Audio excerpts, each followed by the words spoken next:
Hello and welcome, everybody, to the Gallant Melee Open Summer Edition. This is the Analyst Desk coming at you guys with the top 8 preview, talking about all the cool things that happened over the span of this wonderful, wonderful weekend. My name is Turned Down for Walt, and I am joined by, I guess this is an episode of the Mix Up, huh? So we got Radar SSBM, the co host here, and the other co host joining us is, of course, the illustrious Mr. Dark Gen X. And I think we're really excited to talk to you guys about some of the cool matchups we have coming on very, very soon. But how are you guys doing today? I'm doing great, and I'm glad to be here back with another analyst desk alongside the mix-up. How about you? Yeah, I'm super glad to be here. I'm super excited to commentate as well. I've done a lot of prep. I've done a lot of watching VODs for players to come and trying to catch up on the tournament in general. And we've had a pretty crazy event so far. I know Mhm. Dark Gen X, before we started, was talking about just some of the crazy upsets and kind of like Cinderella story runs that we've seen so far. So, I'm curious what you can say about that and kind of share it with the rest of the stream. For sure, for sure. So the first thing I want to bring up in terms of like crazy upsets, a player who hasn't really been on too many people's radars recently, Man Ray, a Ganondorf player, and Yeah. also I want to say a good Smite player and friends with Wizrobe. He was the third seed of his round one pool and made a crazy run in top 32, beating Dark Silence, Nathan, Midnight Blue, and YCZ all in a row for top 16. So I think that's like one overall upset run that was pretty crazy. We don't really see too many Ganons, and Man Ray isn't really one of the first people who comes to mind when you think of active net play Ganondorfs. So I think that's like one run I just want to bring up in general.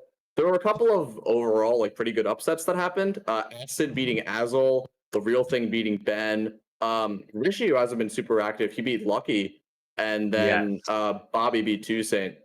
Yeah, I think one Uh, of my favorite sets so far that I didn't cast, which also huge props to Man Ray out of the tournament at 13th place for this bracket.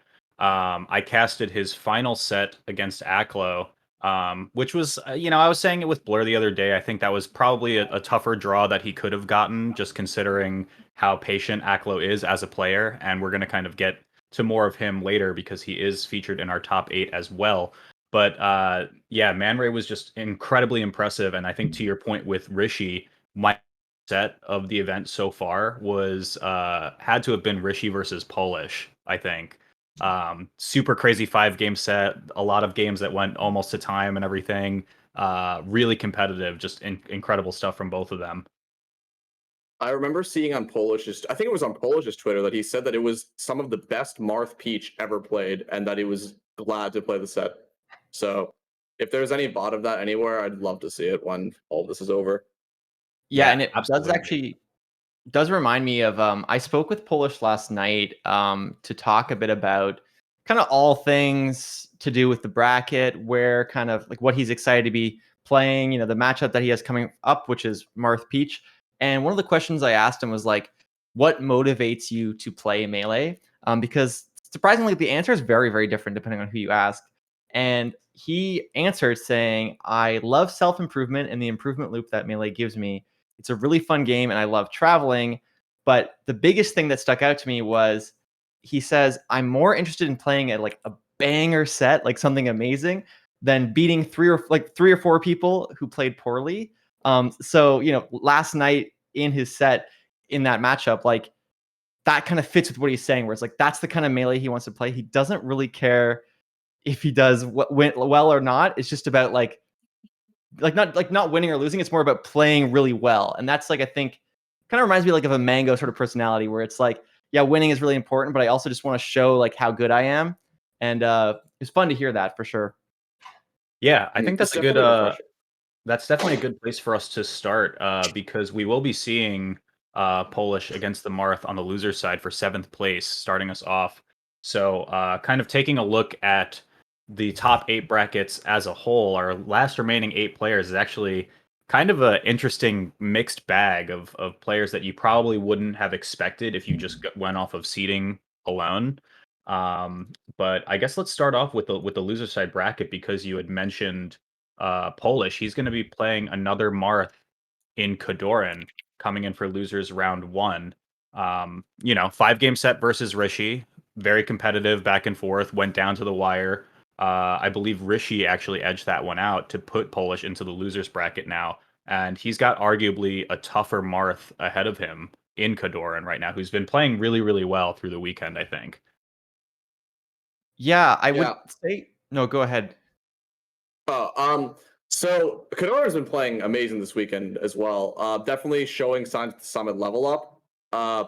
To get to top 8, Kadoran he beat Logan, formerly known as LSD, 3-2, and I think that's a pretty interesting set in terms of the fact that like these two are up and coming Marths on opposite coasts. Logan being from South Carolina, Kadoran being from SoCal. And although they were both at Summit, they didn't actually play a set there, if I'm not mistaken. Yep, that's So it was correct. cool to see those two play, and overall Kadoran like getting on top of that.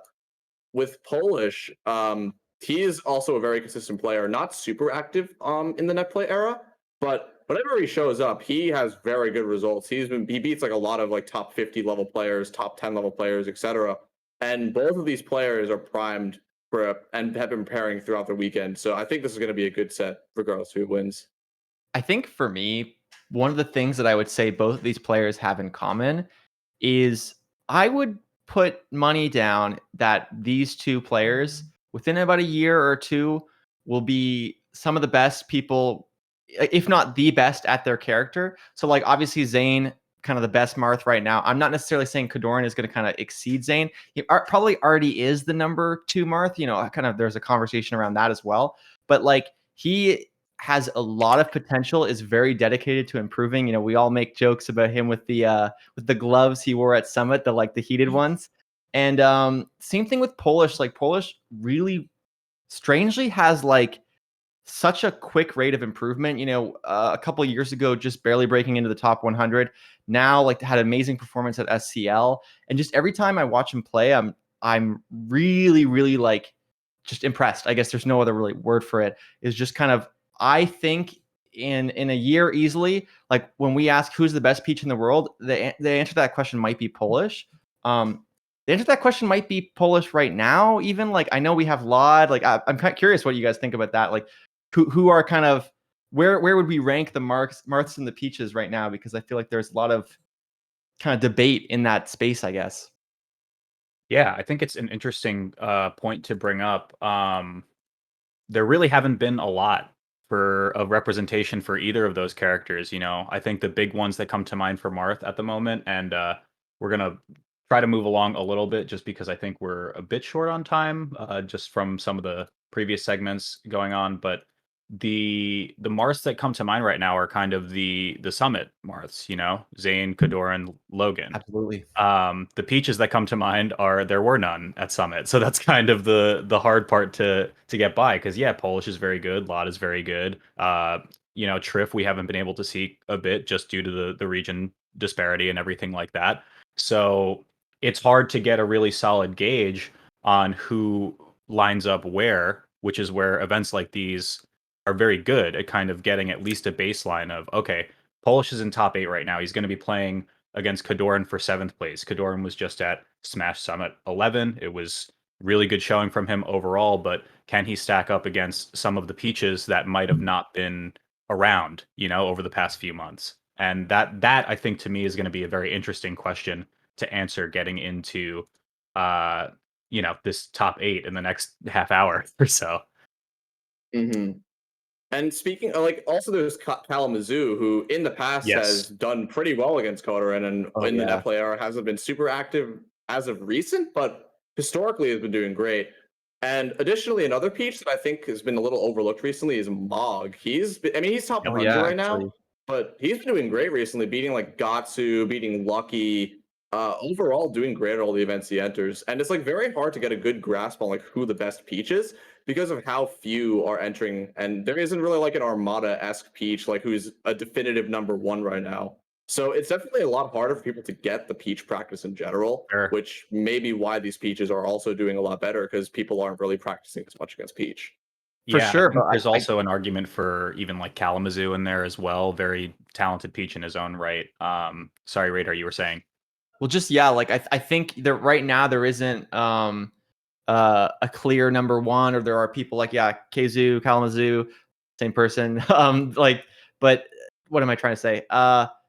They they kind of, I think very quickly, like maybe even in the next 6 months, we will have a clear answer to that, just because of the development of Kazu Lod, in med school now, graduated, I think, and is actually just a doctor. So I don't know like how to put kind of his potential and weigh his potential, because he's such a good player, but also like when you have your responsibilities sort of split, it's a bit more tricky. But because we have people like Mog, Bbats, Ryobeat, now that land tournaments are back, I know that is another name that comes to mind. I think, I don't know, there's just a lot of potential, and I think like if you watch the sets that we're about to see, like especially because I think Peach isn't a character that people associate as much with like the crazy high-paced kind of action of Melee in the way that someone like Fox or Falco is. But I actually think these players play in a very, very exciting, fast-paced way, and that's what's really going to kind of bring more attention to them. Yeah, I think kind of keep moving some things along on this top 8 bracket. An interesting point to note that I know Dark Genix, you're going to have quite a bit to say about this as well. And this was also provided to us by the famous OO moments by Jade. So shout outs to them for kind of assembling some cool bracket notables that kept us in the loop for, events that we weren't able to catch the entirety of. But there's a player in the winner side of this top 8 bracket who I don't think many people would have expected to be here. And that's 13th seed Tyler Swift, who actually kind of went on a rampage and beat all of the new Summit attendees there. 3-1 against Logan, 3-2 against Aklo, and 3-0 against Kadoran. And his first set's going to be against Hungrybox. So I don't know. What do you guys think about that? Because HBox's first seed for this event, and I don't think he was expecting to play against a Pikachu or perhaps another character, because I know Gen you had some information on that as well. So I want to bring up a little bit of lore in regards to Tyler Swift. First of all, switching between New York and MDVA, amazing player, plays on box now.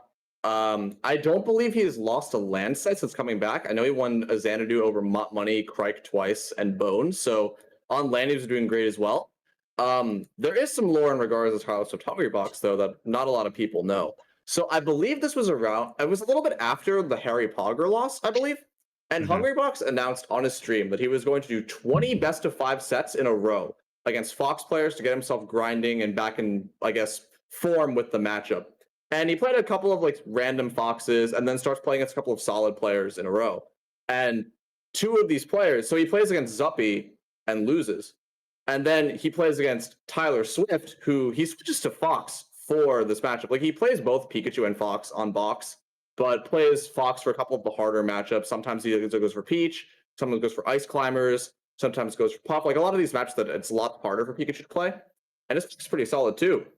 He beats Hungrybox, and Hungrybox shuts off the stream. And Hungrybox is currently sitting against Tyler Swift in winter semifinals of this tournament. So anything can happen, folks. So you're saying HBox can exit this tournament, get double eliminated by Tyler Swift, potentially, lose in winners, make it all the way back to grands, and lose again. And that is a real thing, because he has history. There's a reality where that occurs. Like, I think the funny thing too, and this is far less interesting, but I just can't help but point it out, is in the winner side of the bracket right now, 2 out of 4 players use a first name that isn't their first name in their tag. Like Tyler Swift and Bobby are not named Tyler and Bobby. And I've always find like there's a certain kind of player that has like, I think your tag says a lot about who you are. And I think kind of a bit of a more wild play style if you're going to be like, yeah, I'm just going to use Tyler as a name. I think Tyler Swift is a great tag, by the way. It's very memorable. It's funny. So I'm really excited to see those sets. I think you already mentioned this, but being on a box always makes you play like a bit differently. It kind of opens up certain options and sort of closes others, I guess, is a decent way to put it. So I really don't think it would be an upset to see Tyler take this at all. Like you said, I don't think it's that crazy. There's a very real possibility. And we'll find out in about 10 minutes. So yeah, absolutely. Let's talk about that other winner side set as well, since you brought it up. You know, the first name, not first name basis of Bobby against the second seed for this event, None, Bond, WizzyFan 109, whatever you want to call him as. This is going to be a tough one, I think, if you're Bobby. Radar, you and I actually casted his last Yeah. set at Gommel 2021, where it was a quick 3-0. I mean, Bobby had this like really insane showing towards the end and then just had the self-destruct, and we were kind of just like, okay, I guess that's how it ends, But very, very tough one. It looks like lifetime, according to PG stats, 3-8 on the year. So pretty tough. I think the online era has shown that none really has what it takes to take this tournament for sure. But I don't know what you guys think. Do you think Bobby can pull one out here? I mean, Falco Falcon is a pretty difficult matchup in general for Falcon, but none has shown like he's pretty electrifying. His punish game against space is insane, and it's something that we got to point out. About 2 weeks ago at Rollback Rumble, the big one, Bobby did get upset, drowning pools to two different Falcons, Midnight Blue and Vish. So I'm not sure what that says in regards to maybe Bobby's practiced a bunch since then. Maybe he's got some new tricks up his sleeve, etc.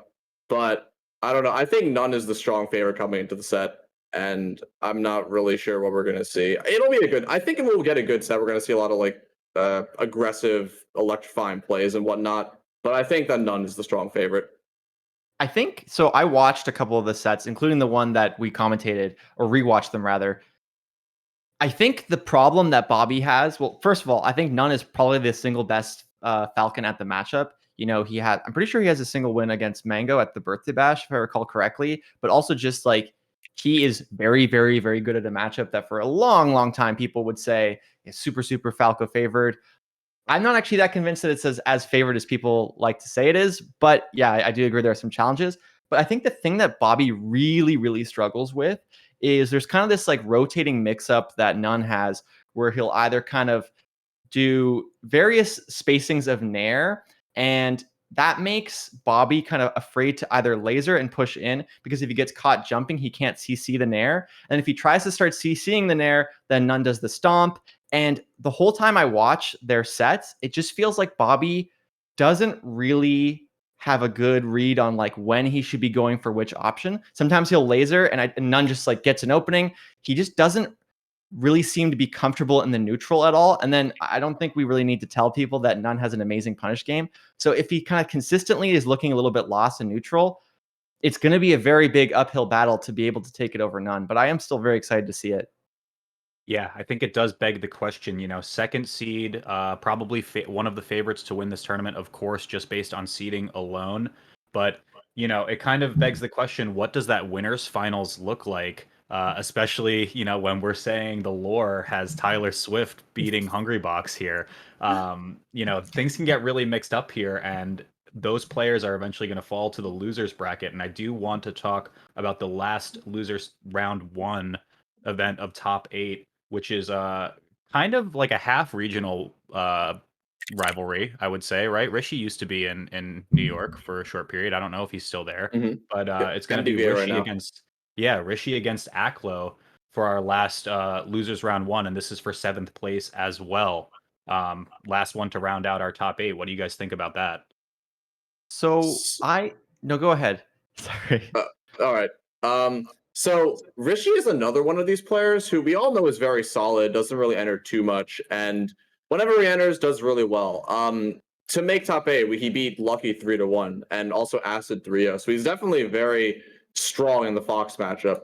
Additionally, according to Smash data, the last time they played, Apple actually beat Rishi. So I think that this is going to be a good set. They haven't played in a long time. We haven't seen too much Rishi in general in these tournaments. It's great to see him enter tournaments, and just overall, I think that we're going to get a good Marth Fox set. I think that it is somewhat of a regional match in that they've been in New York City. They used to go to nightclub and whatnot, but they haven't played in a while. So I think we're going to get a fresh match. I'm not really sure who's going to win. So I did speak with Aklo last night. He was streaming, kind of just doing some warm up with his brother. And I wanted to kind of ask him some couple questions, again, just sort of to prep for today. And he basically said that he doesn't think the matchup is like super one sided on either end. Feels it's fairly even. But one of the big things that he feels he does differently in this matchup, that matchup being Fox versus Marth, is he plays to not get hit rather than playing to hit Marth. So he said, like, it's not, I'm like, so do you mean like kind of a whiff punish style? And he's like, not really. It's about forcing him in bad spots where like he doesn't have many options and trying very hard to like not do the opposite. And so I think oftentimes you'll see even successfully Foxes, like, you know, we just saw Mango last was it last weekend, I guess? Seems like ages ago, but crazy set where he was really forcing Zane to kind of pick certain high committal options and finding ways into his defenses. I think we're going to see a very different play style in Akla where it's about kind of weaving around that. And, you know, that will be very interesting. I do actually think I want to give the edge a bit to Aklo. Akla's been very active, playing a ton, but I think this will be a close set. I think honestly, a lot of the matchups are very kind of even for the most part, especially on the loser's side. Like they really could go either way, and that's what makes this so fun to talk about. Yeah, absolutely. I think, I mean, this is a very interesting top eight to say the least. You know, we kind of mentioned it earlier. Many of the top eight seeds, you know, Toussaint, Logan, Ben, Zamu, have not made it here, which is crazy to think about. Those are, you know, third, fourth, sixth, and seventh seeds all missing from this bracket. So this should be a very, very cool one to watch. Suffice it to say as well, Radar and myself will be casting the first half of this event very shortly, so we're very much looking forward to that as well.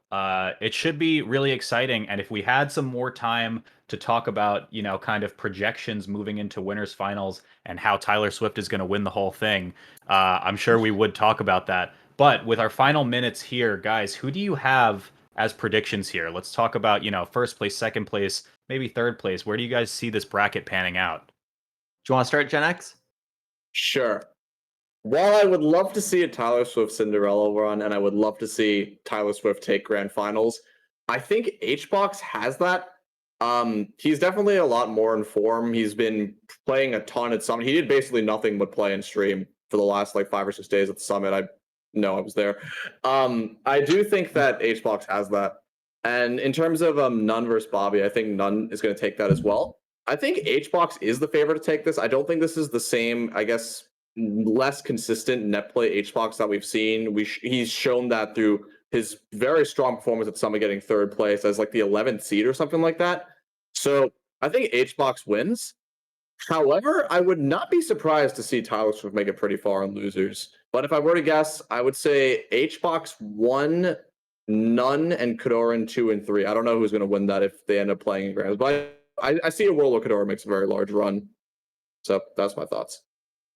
Yeah, so I agree with the HBox thing. I think there was a bit of a mental block going on there. And I think that mental block he would say is associated with online versus offline.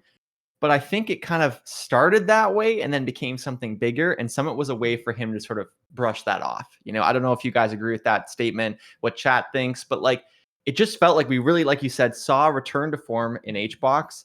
And I kind of find it hard to believe that that's all just like, oh yeah, it's online versus offline. I think we're going to see an HBox who's feeling more confident, who's not afraid to go for, you know, more aggressive risks, for someone who's, you know, going to be more decisive about how he wants to handle edge guard situations. And I think that does make him the favorite for the event.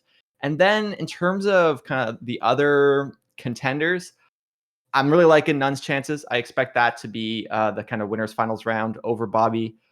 I think Polish is an amazing player that literally could get 2 grands. Like I honestly do. So, but Cordoran is also so good. So that one I really have no idea.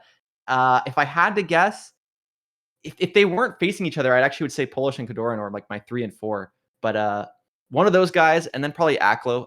Those are the kind of the top 4. Any rotation of that, I think, are who we should be looking out for. But it really is close. I don't think there are clear favorites. I'm going to go against the grain for both of you and say that I'm a true believer of the Tyler Swift legacy. Say that Tyler Swift is going to make it all the way here. I don't know, HBox or none second, but let's see some Aklo Link. How about that? I'm pretty excited for that, and I hope maybe we get some of that going into that loser side bracket as well. But with that, guys, I think that's going to be the conclusion of this analyst desk. But we got a lot of really good melee to check out in this top 8, and the only way to do it is to get going and get watching on that. So we're going to cut to a short break, And in just a few minutes, we will be right back with more Galint Melee Open. Keep it locked right here, guys. And thank you so much for watching. We'll see you soon.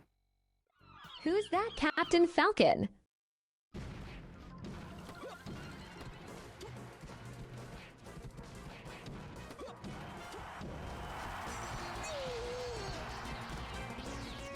Let's narrow down the options.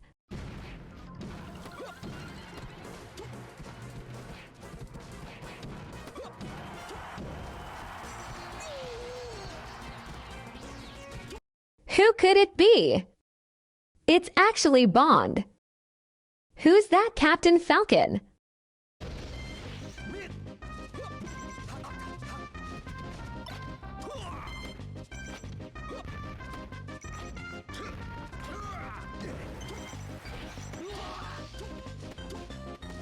Let's narrow down the options.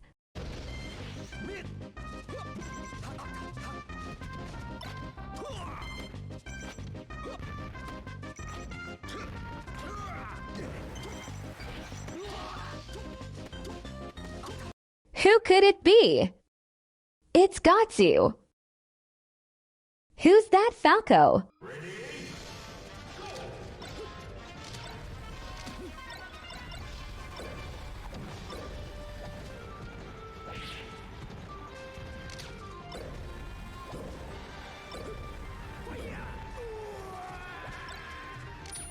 Let's narrow down the options.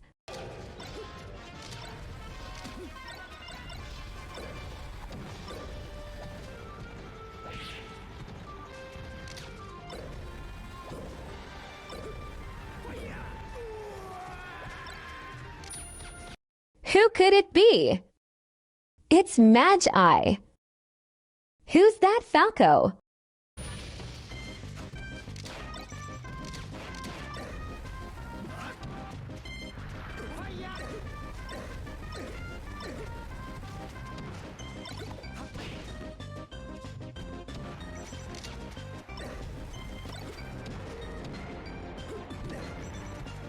Let's narrow down the options.